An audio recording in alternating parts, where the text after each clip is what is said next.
Oh, then So what did you then do after Sugar Hill?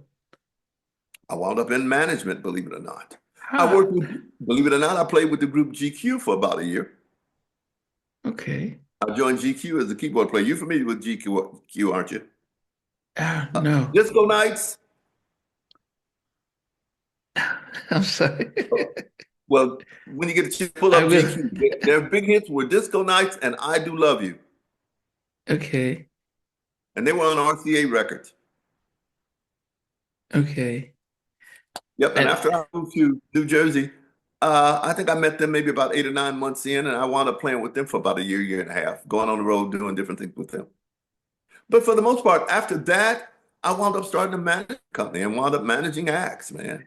how? But then how that's I'm trying to get the transition. I mean, how you went from being a musician, producer, a singer, then thinking, let me take a back seat and start to help others. How did that, what was the shift? I learned a lot in my Motown years. And I make friends with people everywhere.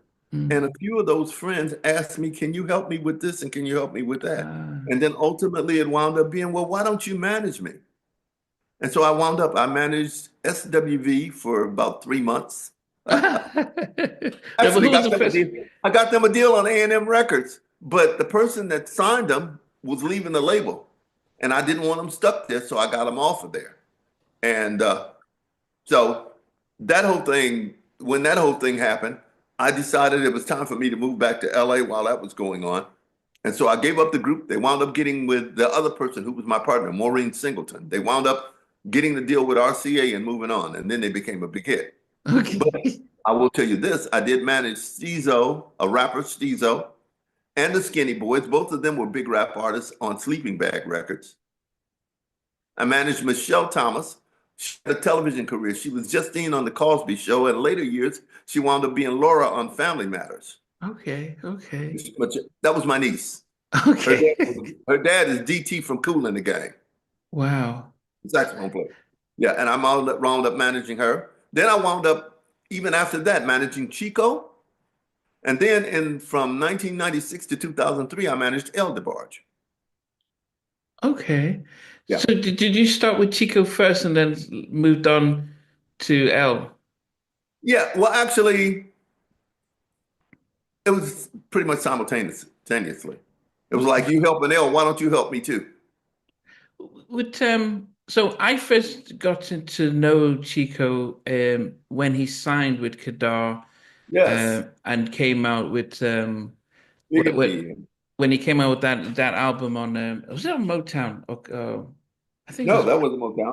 Yeah, it was Motown. It was Cadaro. Yes, yeah, Kadar. Yes, and I was like, and he looked much younger than well, he is probably younger than all of them, but I didn't. You wouldn't have connected him with the rest of the Barge family, and he really came. And he did a track with Joe. He did a lot of different tracks.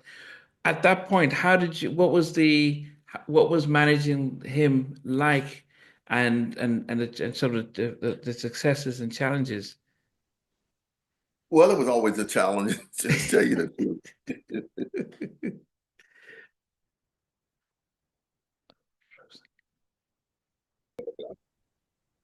Oh, sorry.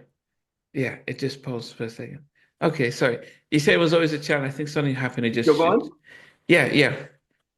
So you said it was always a Okay, challenge. got it. Yeah. Yeah, it was always a challenge. I mean, Chico's a good kid, and he respected me and looked up to me, but he was animated and he was always into stuff. And it was not an easy task to keep up with him.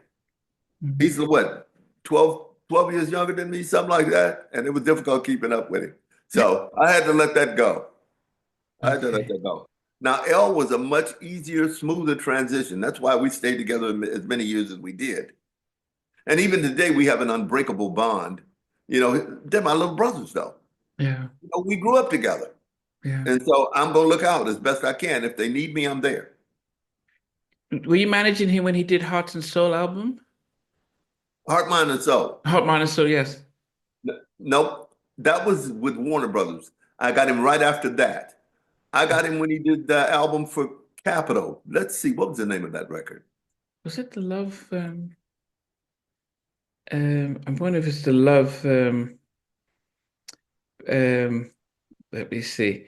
because I know that get this We worked with free. DJ Quick on a lot of stuff at that time.